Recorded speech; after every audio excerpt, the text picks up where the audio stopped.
Welcome to New Hampshire's Business. I'm Fred Kocher. Alcohol and marijuana in New Hampshire. Let's look at some numbers. They're rather disturbing. Past month use of alcohol, 12 to 20-year-olds, New Hampshire ranks in the top 6 among the states. And you can see the numbers, New Hampshire and the U.S. Now, marijuana. Again, New Hampshire ranks in the top 6 among the states. That's not good. You can see the numbers again between the 12 and 17-year-olds in New Hampshire and the U.S. And then finally, the 18 to 25-year-olds in New Hampshire and the U.S. with marijuana. New Hampshire ranks in the top 4 among the states on this one. And this comes from the National Survey on Drug Use and Health 2014 to 15. Now, with me to talk about this are two people who are dealing with this problem in New Hampshire on a regular basis. They are Celeste Clark, Executive Director of the Raymond Coalition for Youth. Welcome. Thank you. And Kate Frey, who is Vice President of Advocacy for New Futures, Inc. in Manchester. Thanks. Nice to have you. Kate, first of all, statewide, before I go to Celeste on the local scene, policy has been addressed by the legislature to a degree, but not enough. Sure. I mean, while we've made some strides over the years in addressing issues certainly directed towards the opiate epidemic, one of the reasons that these numbers are so high as far as substance misuse in the state is because we've really never funded the issue to the degree that we should. We have an alcohol fund that was created 13 years ago, and the intent of that was for 5% of gross profits to go to prevention, treatment, and recovery. It's never been fully funded. So that's one of the things we are not doing that we really need to change in order to make a difference. And Celeste, you see this at the local level in Raymond. I mean, you've got an amazing organization that's been going for more than a decade, the Raymond Coalition for Youth. You're trying to deal with this alcohol and marijuana problem in particular.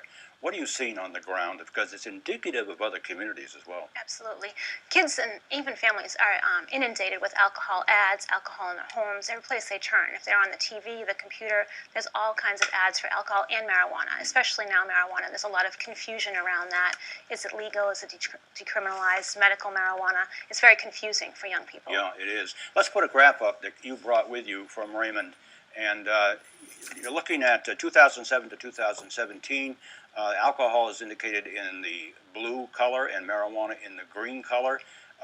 There's a trend there from 2007, Celeste, and it seems to go down, and now it's going back up. Just explain that. So we've been working on these issues for the past 10 years, and we've done a lot of prevention work. And if you look at 2015, where it's the lowest, we know that was the height of the opioid epidemic. So in our community in particular, we put a lot of efforts into that, bringing recovery supports and treatment supports in. While we were focusing on that, alcohol and marijuana really shot up, unfortunately. So we really need to realize that those are gateway drugs, and those are things that kids start to experiment with. So the roots of the opiate crisis in a way. Absolutely. What should we be doing, both of you? Kate, what should we be doing that we're not doing? Well, I think Celeste hit the nail on the head is that the issue is that these products become normalized. It's driven by industries that are marketing to heavy users and luring in new users. And we really have to make sure we have strict policies around that. And looking at states that have legalized marijuana recreationally, that's exactly what's happened. It's another product that's commercialized, an industry that puts profits over people. We're seeing pot shops in neighborhoods.